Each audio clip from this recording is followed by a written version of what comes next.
Olá, X-Men, tudo bem? Espero que vocês estejam todos bem.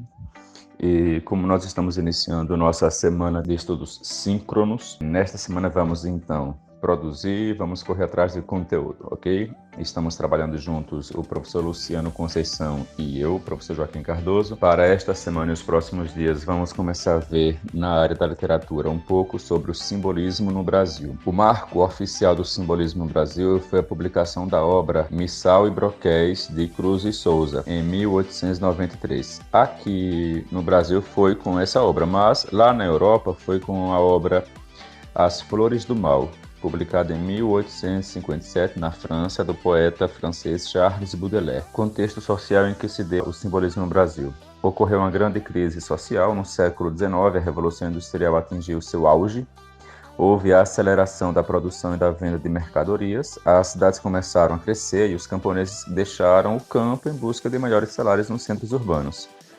A obsessão pelo progresso, aliada ao cientificismo, causou imensa euforia no homem burguês. As cidades tornaram-se mais populosas e ricas, contudo, as vantagens materiais da civilização industrial cabiam a poucos, fazendo com que a miséria imperasse em diversos aglomerados urbanos. A automação da indústria transformou o trabalhador em objeto, em uma peça da engrenagem da máquina. A sociedade modificou-se para acomodar a economia capitalista, levando prosperidade para a elite e miséria para o restante da população, como sempre, né? A elite prospera, enquanto as pessoas pobres vão ficando cada vez mais pobres e entrando cada vez mais na miséria. Isso em pleno século XIX, durante a Revolução Industrial e durante também o simbolismo aqui no Brasil, houve essa grande crise social. A competição econômica e militar entre as grandes potências europeias, fatores que originaram o imperialismo e o neocolonialismo na Ásia e na África, e o avanço mais contundente dos movimentos operários tornaram iminentes as crises sociais. A rivalidade política e ideológica entre países monarquistas e republicanos e a disputa pelos mercados consumidores acabaram por ocasionar, no início do século XX, a Primeira Grande Guerra Mundial.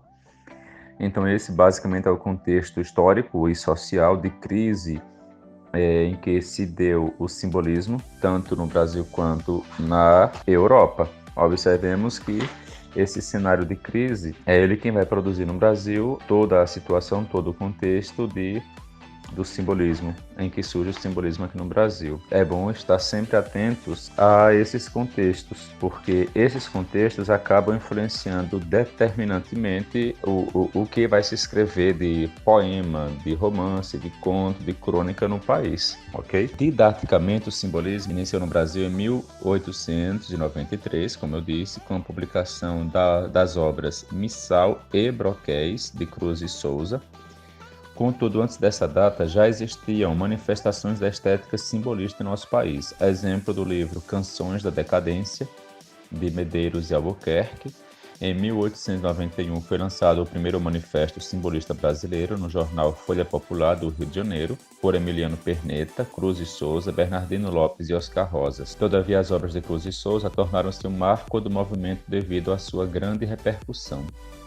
No mesmo ano do lançamento de Broquéis, exatamente em julho, foi publicada a obra simbolista Fantos, do poeta cearense Lopes Filho. Este poeta fazia parte do cenário intelectual e artístico do Ceará, da agremiação Padaria Espiritual, que tinha, além de escritores realistas, naturalistas e parnasianos, autores simbolistas como Lívio Barreto, com Dolentes, obra publicada em 1895. A obra de Cruz e Souza teve maior repercussão porque o poeta, oriundo de Santa Catarina, há alguns anos estava instalado no Rio de Janeiro, espaço da elite intelectual e política brasileira. Cruz e Souza e também Afonso de Guimarães foram os poetas que mais se destacaram no simbolismo brasileiro. Cruz e Souza, como eu já disse, nasceu em Santa Catarina, em uma cidade originalmente chamada Desterro, hoje Florianópolis. O poeta, alcunhado de Dante Negro, uma referência a Dante Alighieri, grande poeta italiano, autor da Divina Comédia, ainda desperta a perplexidade de vários leitores, críticos e historiadores. Questiona-se como teria sido possível o surgimento de tal vulto literário em condições tão precárias e desfavoráveis. Filho de escravos libertos, Cruz e Souza foi apadrinhado pelo ex-senhor de seus pais, o Marechal Guilherme Xavier de Souza. A esposa do general o protegeu como filho e proporcionou-lhe uma boa educação com aulas de francês, grego e latim. No início da sua juventude, com a morte de seu protetor, abandonou os estudos e começou a trabalhar na imprensa catarinense, combatendo a escravidão e o preconceito racial. Em 1883, passou no concurso para promotor na cidade de Laguna, contudo teve o seu nome recusado por ser negro. Então, Cruz e Souza é o maior nome do simbolismo no Brasil, Cruz e Souza. Além de Cruz e Souza, nós tivemos também Alfonso de Guimarães. É importante, mas de importância ainda menor do que Cruz e Souza, ok?